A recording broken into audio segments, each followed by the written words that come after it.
Greetings, fellow viewers. This is Capo Daniel of the People's Right Advocative Platform. Today, there have been breaking news, which everybody is celebrating, that Hamas have agreed to terms of ceasefire that has been proposed by the United States Joe Biden administration. We are all very happy to finally come to an end of this 14 months long war and offensive which Israel have justified as an effort to rescue hostages that were seized by Hamas when they carry out a terrorist attack in Israel. Footages to see the damage that have been done to the Palestinian territory in the Gaza.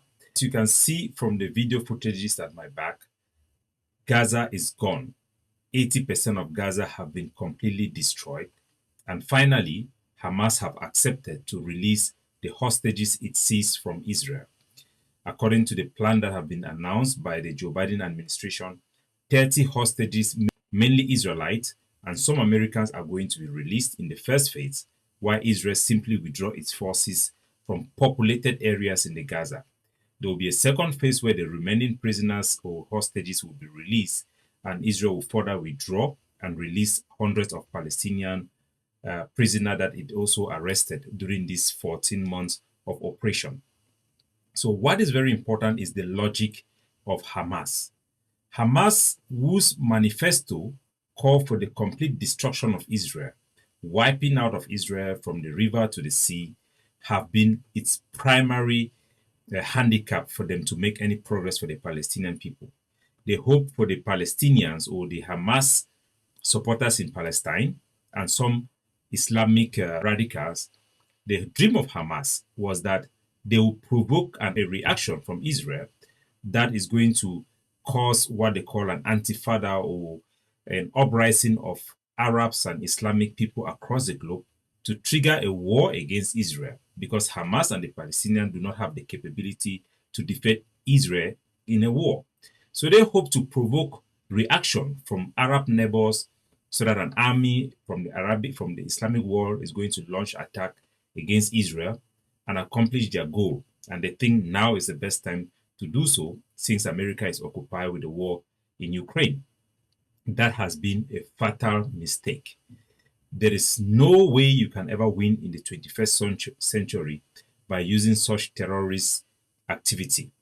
Egypt closed its border, preventing Palestinians from leaving their land. They don't want Palestinians to come there because they are afraid of their links of the Islamic Brotherhood in Egypt. For the most part, Qatar and other Arab countries are building good relationship with Israel. We saw how Jordan helped Israel to defend against Iranian missiles and drones.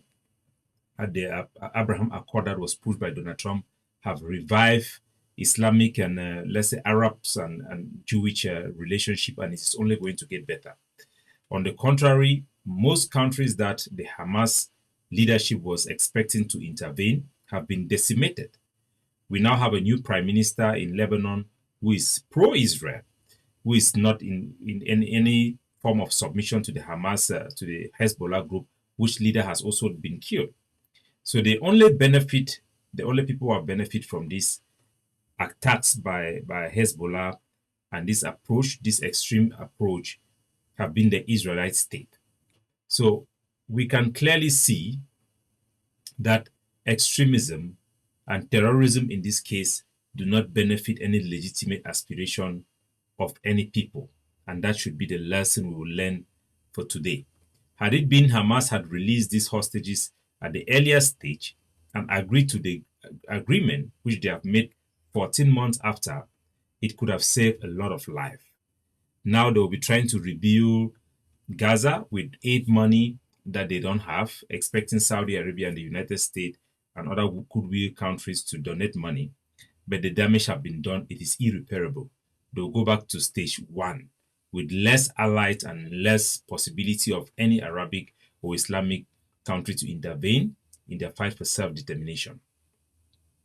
This should be a lesson to all movements that are fighting for self-determination across the globe. The method of extremism do not work, because once that extremist attack was carried out against Israel, the Israelite government was now able to convince the entire world that no country will allow itself to be attacked in this manner and will not take action to recover its hostages. And such was the case.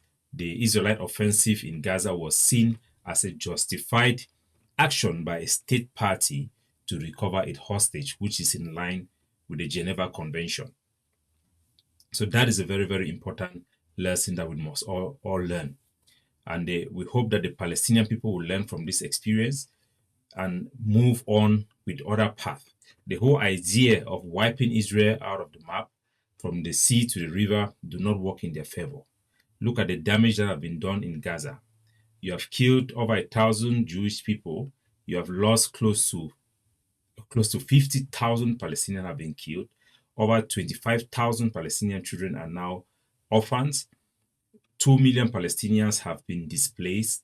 There is no justification and there is no reward for these actions carried out by Hamas. And this extremism do not benefit the Palestinian cause in any way. So we are very happy to see that the ceasefire have come to pass.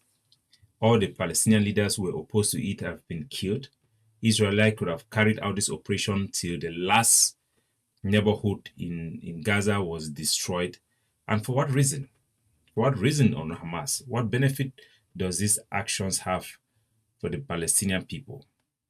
So this is a sad development that we wanted to highlight. And we are very happy of the news that the 14 months war in Israel have come to an end. And we want to give our perspective to our people. The lesson we can draw in Southern Cameroon, in Biafra, and many other conflicts of self-determination across Africa is that there are always other means to achieve self-determination. While our anger can easily tempt us to such extreme measures like what Hamas have done, the results are always counterproductive. No matter what you do, extremism is counterproductive. You must have measured approach. You must consider the reaction of the international community. And we have seen other causes where self-determination have succeeded because they use better means. But the bottom line is extremism do not pay. No matter how justified a cause is, extremism is counterproductive. Today, they are going to release the same hostages they refused to release anyway. But the damage is on the Palestinian people. The damage on the Israelite people are also very substantial, but nothing as compared to the damage and loss of the Gaza, the Palestinian land. 85% of their medical facilities have been destroyed. Their water sources, their electricity sources have all been destroyed. For what? What have they gained in return? Nothing. They hope that Arabs' population will rise all over the world.